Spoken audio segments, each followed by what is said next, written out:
이 시대 최고의 성형 지식은 뭐다? 성알모다. 브리트 성형외과 성형외과 전문의 윤홍상 원장입니다. 오늘은 가슴 성형 케이스 리뷰에 대해서 보여드리도록 하겠습니다.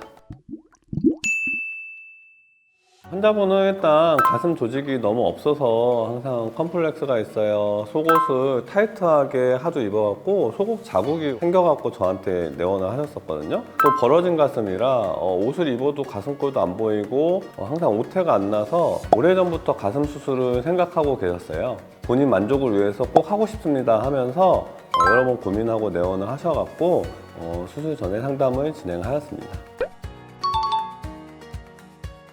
제일 환자분이 원하셨던 거는 옷을 입었을 때 I자 가슴골이 생기면서 너무 인위적이지 않는 가슴골을 원하셨고요. 윗가슴은 자연스럽게 채우길 바라셨습니다. 가슴 크기는 풀 C에서 D 정도의 크기를 원하셨고요. 좀 봉긋한 가슴을 원하신다 이렇게 얘기를 하셨고, 약간 노출이 있는 옷을 좋아하셔갖고 요즘에 언더붐이나 이런 것도 있기 때문에 밑선절개는 싫다고 하셨고요. 아무래도 비용보다는 안정성을 우선으로 생각하셔갖고 다른 보형물들 설명을 드렸는데 모티바 보형물로 결정을 하였습니다. 우선은 아까 말씀드렸듯이 노출 있는 옷을 입는 걸 좋아하시고 밑선 흉터 보이는 거를 굉장히 싫어하셔갖고 절개는 겨드랑이 절개로 하기로 했고요. 가슴 크기 자체는 너무 큰 걸 원하진 않으셔서 모티바 데미 타입으로 선택을 하셨습니다. 흉곽의 넓이는 아주 좁지 않고 약간 넓이가 있으셨어요. 그래서 3D 가상 성형을 저희가 한 다음에 시뮬레이션을 한 다음에 모티바 데미 360, 380 중에서 380 정도를 원하셔서 정하고 수술을 계획하였고요. 아무래도 가슴 운동을 즐겨 하신다던가 유선 조직이 충분하지는 않아서 근막하보다는 근육 밑이 맞다고 설명드리고 그렇게 수술 계획을 마무리하였습니다. 모티바 풀과 모티바 데미를 선택하는 기준이 있을까요? 모티바 보형물은 미니, 데미, 풀, 코일스 이렇게 4가지 종류가 있습니다.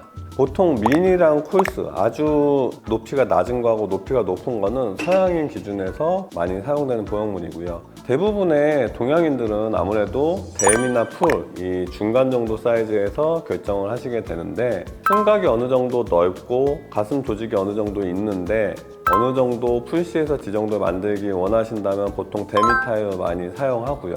아니면은 가슴 조직이 거의 없는데 많이 뻥긋해지면서 D에서 E컵 크게 원하시는 분들은 좀 높이가 높은 풀 타입을 선호를 드립니다. 그리고 실제로 데미하고 풀 타입이 약간의 촉감 차이도 있기 때문에 그거에 따라서 또 환자분이 결정하시는 경우도 있고요. 근데 저는 결국에는 보형물의 타입을 결정할 때는 실제로 수술 전에 계측을 하고 3D 가상 성형을 통해서 시뮬레이션을 한 다음에 비대칭을 체크를 하고 그거에 따라서 시뮬레이션 결과가 마음에 드는 대로 그대로 따라가서 저는 보형물을 결정하는 편입니다.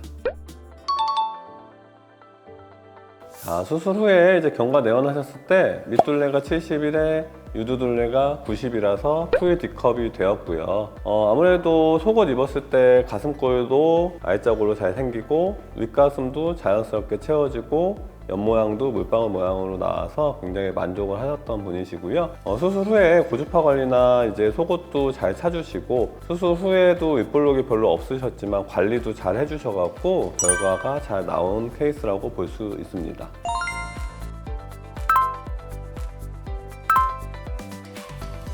마른 체형의 가슴 성형에는 한계가 있다던데 맞나요?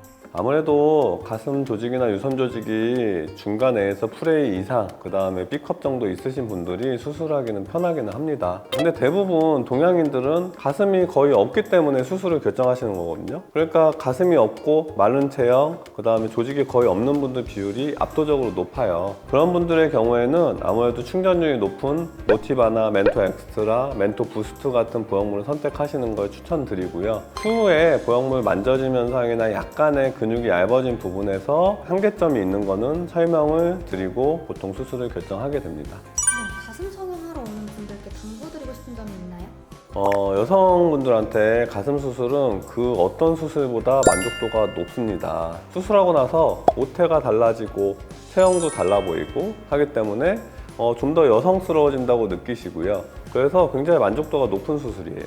하지만 이제 사람은 양쪽 가슴이 로봇처럼 완전히 똑같을 수도 없고요. 완전한 100% 대칭을 맞출 수도 없고 어느 정도 지금보다 7, 80% 이상은 개선을 하겠지만 완전히 똑같이 맞출 수 없다는 거는 알고 수술을 하셔야 되고요. 무조건 뭐 저는 D에서 E로 해주세요. 아니면은 몇 cc로 그냥 넣어주세요. 이렇게 하시는 분들이 있는데 그런 것들은 약간 비현실적인 요구 사항이 있을 수 있기 때문에 수술 전에 성형외과 전문 선생님과 상담을 하고 3D 가상 성형이나 시뮬레이션을 보고서 잘 의논을 한 후에 수술 계획을 짜는 걸 추천드리고요. 그리고 수술 전에 가슴 수술 큰 수술인데 너무 무서워요. 걱정부터 하시는 분들이 있거든요. 근데 걱정하면은 더 결과 달래는데 마이너스예요. 가슴 수술하기로 마음을 먹으셨으면 안전하게 하는 거는 신경은 쓰시되 담당 집도의 선생님을 믿고서 편안하게 수술하시는 걸 추천드립니다. 자, 오늘은 우리 가슴 성형 케이스 리뷰를 진행해 봤습니다. 더 궁금한 사항은 댓글을 남겨주시면 제가 언제든지 답변을 드리도록 하겠고요. 자, 이 시대 최고의 성형 지식은 뭐다? 성알모다 닥터 윤홍상 원장이었습니다. 감사합니다.